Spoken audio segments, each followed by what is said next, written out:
It is 8 a.m. on June 7th, 1992. In Springfield, Missouri, the heat of the day is already beginning to settle over the quiet suburban streets. At 1717 East Delmar, a light blue Chevy Corsica and a red Ford Mustang sit in the driveway, their surfaces cool with morning dew. To the friends who pull up to the curb, everything suggests a typical morning after graduation slumber. They expect to knock on the door, wake Suzie and Stacy, and head to the water park as planned. But as they step onto the porch, the first fracture in the mundane appears. The glass globe of the porch light has been shattered. Shards of yellow glass lie scattered across the concrete. The door is unlocked, and when they step inside, they are met not by the sound of sleeping teenagers, but by the relentless electronic hiss of a television tuned to a dead channel. This is the detail that investigators couldn't ignore. In the living room, 3 purses are lined up on the floor with a chilling, clinical neatness. They belong to 47-year-old Sherrill Levitt, her 19-year-old daughter Suzie Streeter, and 18-year-old Stacy McCall. Inside are their cigarettes, their keys, their money, and Sherrill's medication. The only living thing in the house is Cinnamon, the family's Yorkshire Terrier, who is found darting through the rooms in a state of high-pitched, frantic distress. There is no blood. There are no signs of a struggle. It is as if 3 women, 2 of them young and athletic, simply evaporated into the static of the television. But as we look closer at the order of the house, we begin to see the subtle fingerprints of a predator who wasn't just violent, but patient. In the bedrooms, the beds have been slept in.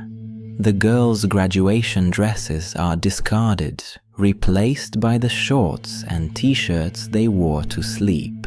In the bathroom, damp washcloths sit by the sink, still stained with the makeup they wiped away before bed. The timeline is a trap. They weren't taken from the porch, they were taken from the safety of their sleep. But here's where the story takes a darker turn. While the friends were wandering the house, the phone rang. A young girl answered, expecting a friend. Instead, she heard a man's voice, calm, low, and terrifyingly obscene. He didn't ask for Sherrill. He didn't ask for Suzie. He simply spoke as if he knew exactly who was or wasn't left in the house to hear him. To understand the scale of this mystery, we must return to the afternoon of June 6th, 1992. For 19-year-old Suzie Streeter and 18-year-old Stacy McCall, it was a day of triumph. They had both just graduated from Kickapoo High School in Springfield, a time for celebration, full of optimism and plans for the future. Suzie lived with her 47-year-old mother, Sherrill Levitt, in the house on East Delmar Street. Sherrill was an independent, resourceful woman working as a cosmetologist in a popular hair salon. The bond between mother and daughter was incredibly strong, described by friends as more of a relationship between best friends than a traditional parent-child dynamic. That evening, they ate an early dinner together before their paths diverged.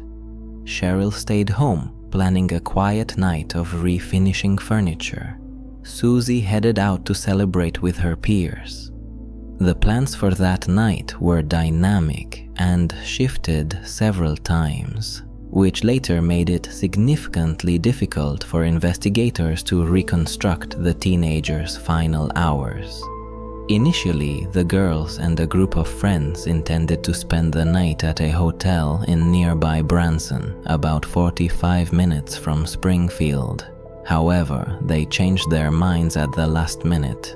Instead, they decided they would stay the night at a mutual friend's house, Janelle Kirby, in the town of Battlefield. At approximately 10:30 p.m., Suzie called her mother to inform her of the change in plans, stating she would be staying at Janelle's. This was the last time Sherrill Levitt spoke with her daughter. Sherrill herself was also active that evening.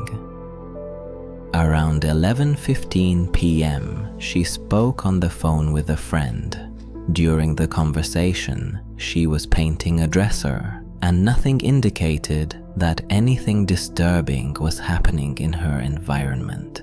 Peace reigned in the house. Meanwhile, the graduation parties continued. Suzie and Stacy visited several locations before eventually arriving at Janelle's house in Battlefield. However, once there, they found the house overcrowded with guests and visiting family.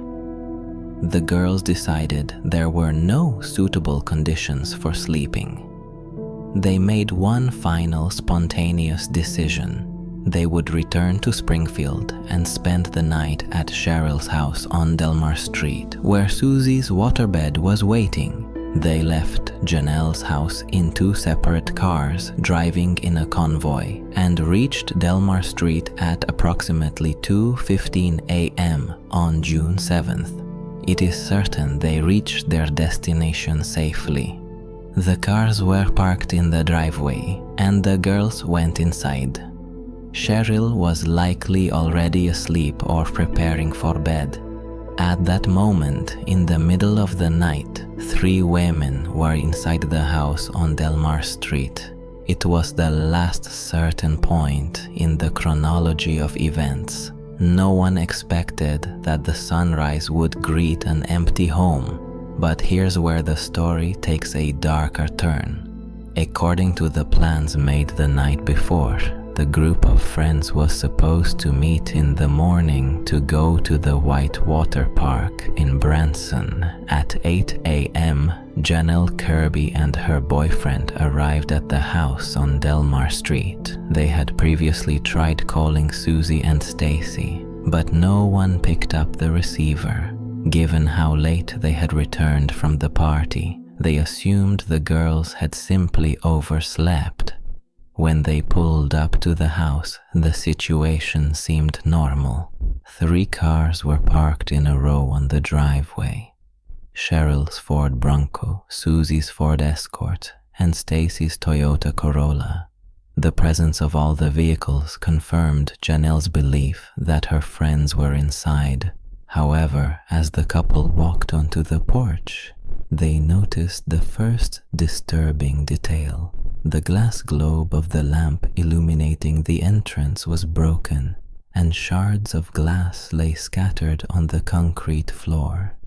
Despite this, the front door was not locked. Janelle and her boyfriend entered, calling out for Suzie and Stacy, but they were answered only by silence. This is the detail that investigators couldn't ignore.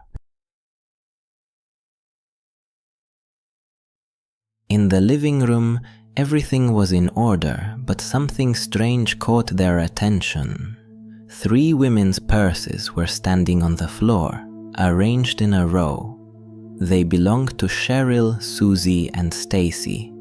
When Janelle looked inside, she discovered they contained everything the women would have taken with them if they were leaving the house.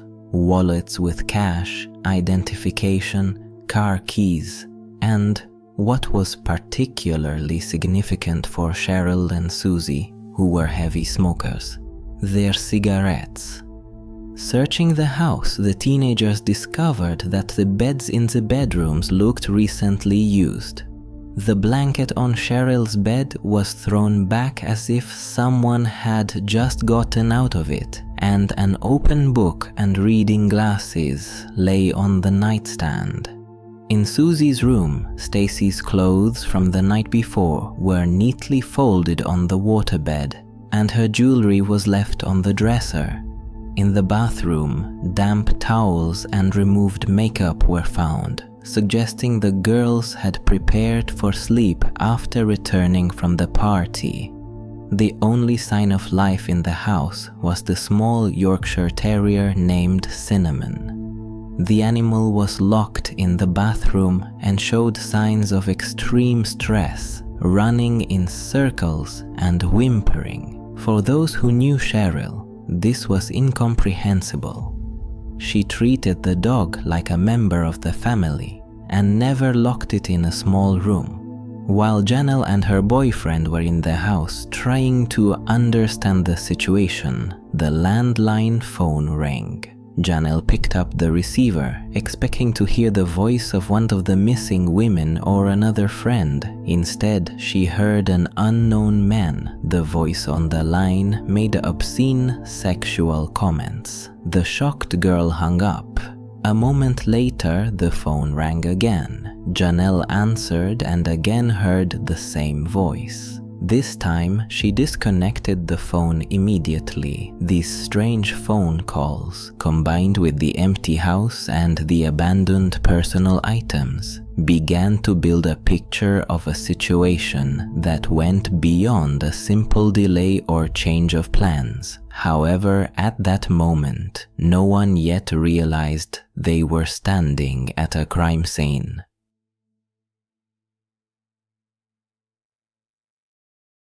In the morning hours of June 7th, the house at 1717 East Del Mar became the site of actions that, in hindsight, would prove catastrophic for the entire investigation.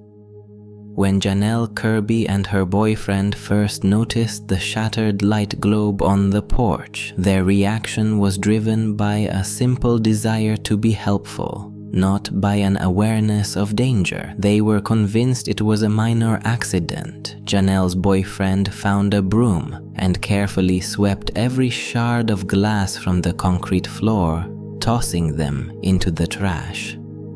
This is the detail that investigators couldn't ignore. In that one well-intentioned gesture, potential fingerprints were wiped away.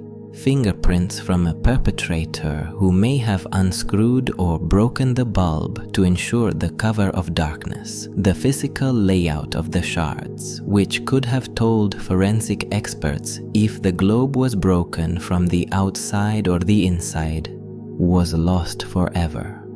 A short time later, the house grew more crowded when Stacy's mother, Janice McCall, arrived.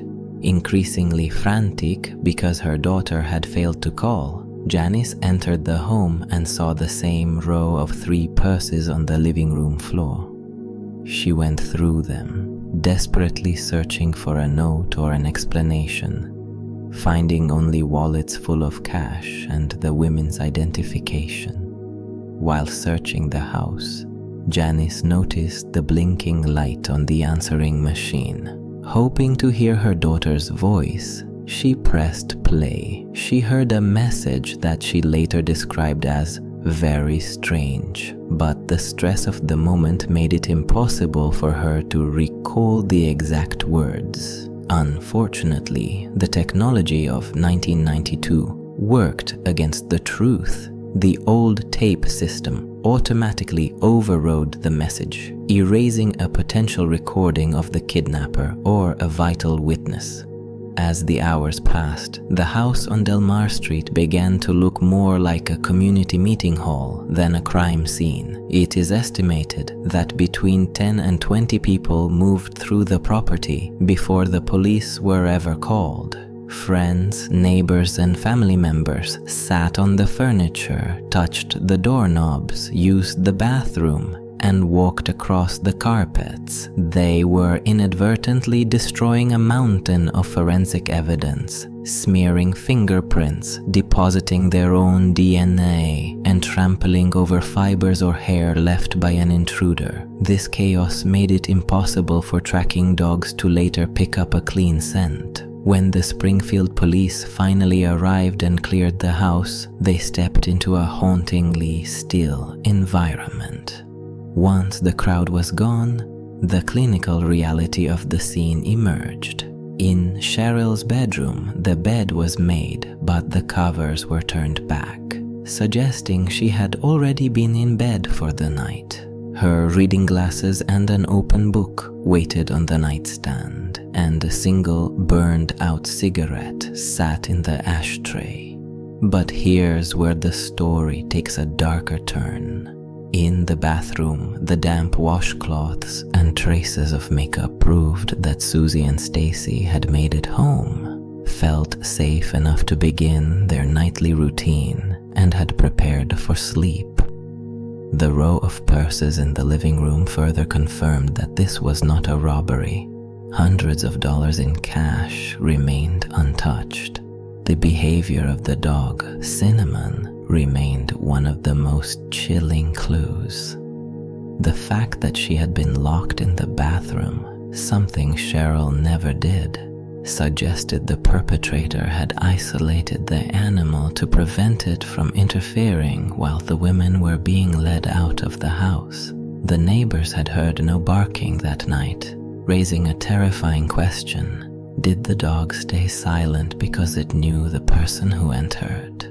Or were the women coerced so effectively that even the dog didn't recognize the threat until it was too late? 3 adult women had been removed from a densely populated neighborhood in the dead of night without a single scream being heard by the people living just yards away. As the Springfield police began to process the house, the investigation expanded beyond the walls of the Delmar bungalow and into the dark corners of the city's criminal underworld. They weren't looking for a disorganized amateur. They were looking for someone with the ability to control 3 people simultaneously. One name began to surface in the files with a frequency that investigators could not overlook: Robert Craig Cox. Cox was not a local. He had arrived in Missouri only 2 years prior, bringing with him a history that read like a map of violence. He had already served time in California for kidnapping and assault, and he was a person of interest in a brutal murder in Florida. But it was his connection to the families in Springfield that made the blood of investigators run cold. Cox worked at a local car dealership alongside Stacy McCall's father. This meant he didn't just know who Stacy was. He potentially knew her habits, her social circle, and where she would be on the night of her graduation. This is the detail that investigators couldn't ignore. At the time of the disappearance, Cox was working as a utility locator. His job involved visiting residential properties to identify underground lines. He was a man who was paid to be invisible in suburban yards, a man who knew how to look like he belonged in a neighborhood while he was actually scouting it. When questioned about his whereabouts on the night of June 7th, Cox provided an alibi. His girlfriend at the time claimed they were together all night. It was a shield that held for years, until the pressure of the truth finally caused it to crack. She eventually admitted she had lied at his request, that he hadn't been home until the early hours of the morning, his movements unaccounted for during the exact window when the women vanished. But here's where the story takes a darker turn. Cox was later convicted of other violent crimes and sent to prison in Texas. From behind bars, he began a psychological game with the media and the police. He didn't offer a confession, but he offered observations. He told reporters he knew for a fact the women were dead and that their bodies would never be found. He spoke about the case with a detached, clinical arrogance, as if he were describing a blueprint he had designed himself. He once suggested a hypothetical scenario for the crime.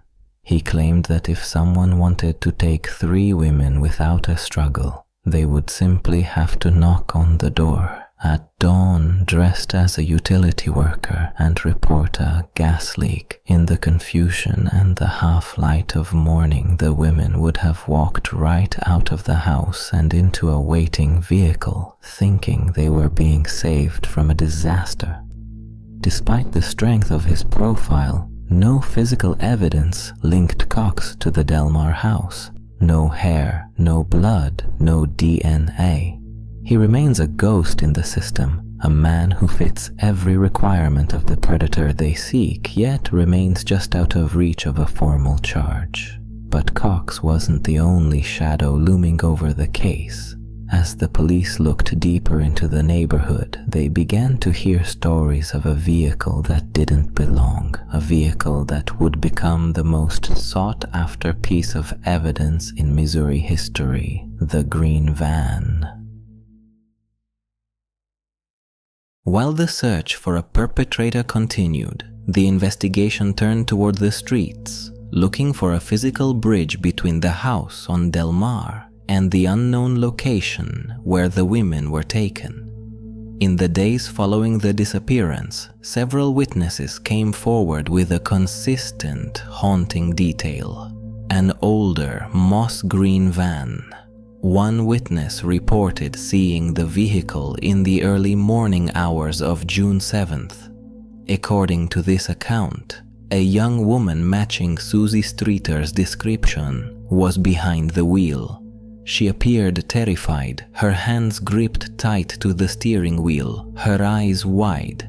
From the shadows of the passenger seat, a male voice was heard, issuing a sharp, cold command: "Don't do anything stupid." This is the detail that investigators couldn't ignore. This sighting suggested a terrifying power dynamic.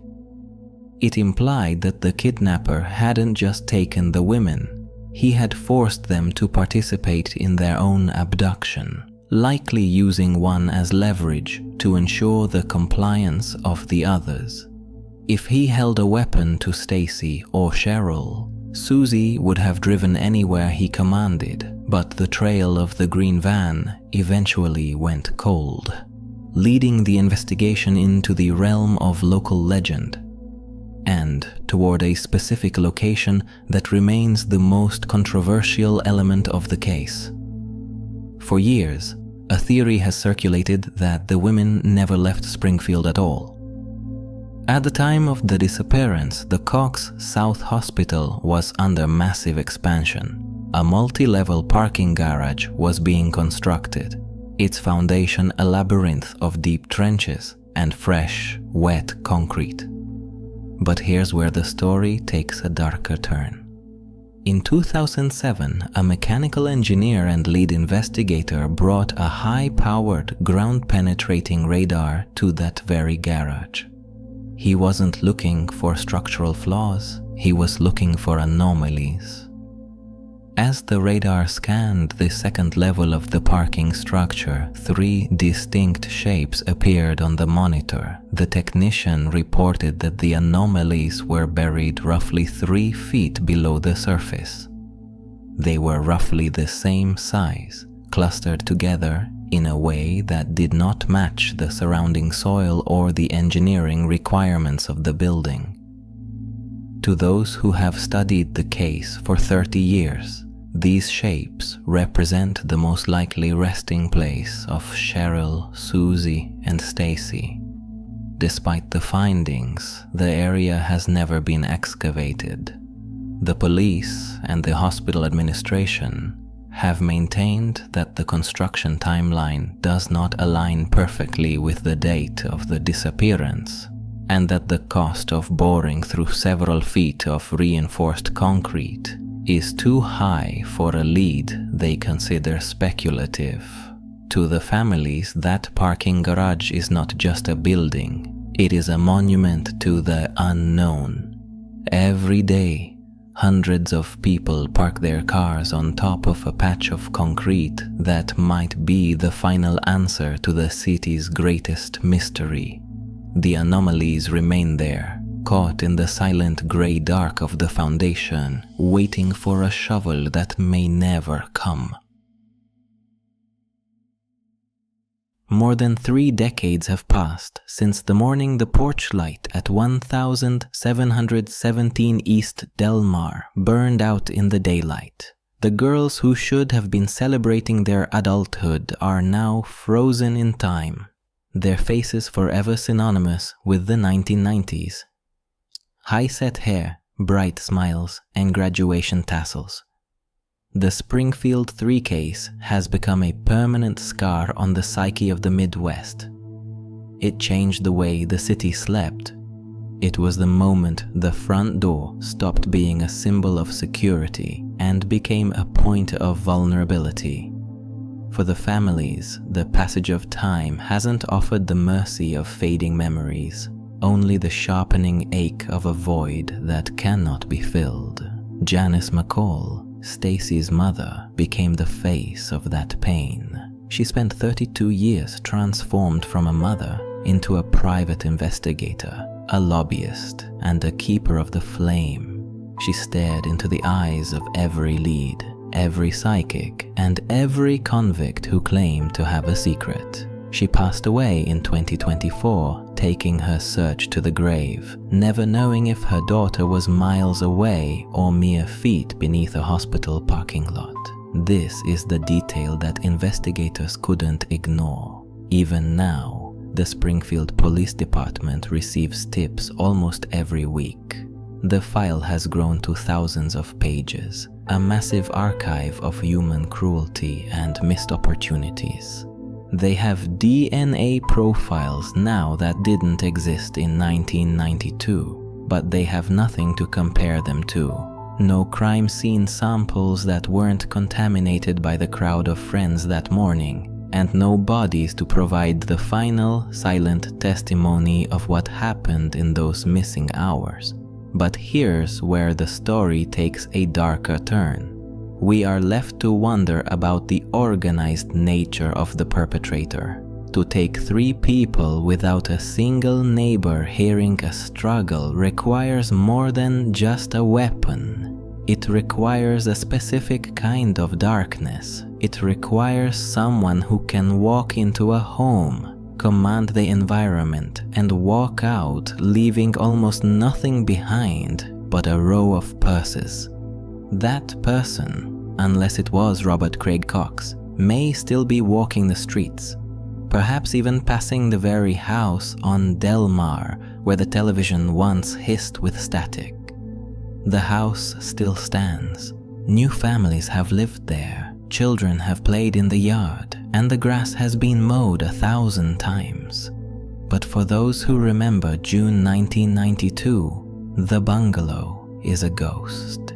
It is a reminder that a life built over 47 years, or a future planned over 18, can be dismantled in the space between a midnight phone call and a 7 a.m. sunrise.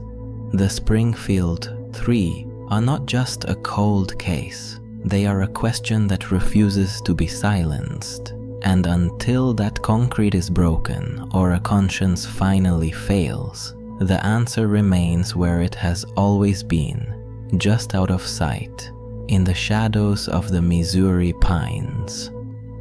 I hope you enjoyed this deep dive into one of the most haunting mysteries in our files. If you want to help us shed light on these cold cases and stay briefed on future emergencies, feel free to subscribe to the channel. I'll see you right back here next week, Saturday at 2 p.m. Eastern Standard Time. And if you're not ready to leave the investigation just yet, make sure to click on one of the videos on your screen now to catch up on cases you might have missed. There are still so many stories waiting to be told, and so many victims still waiting for justice. Until then, stay vigilant and keep your phone close. Good night.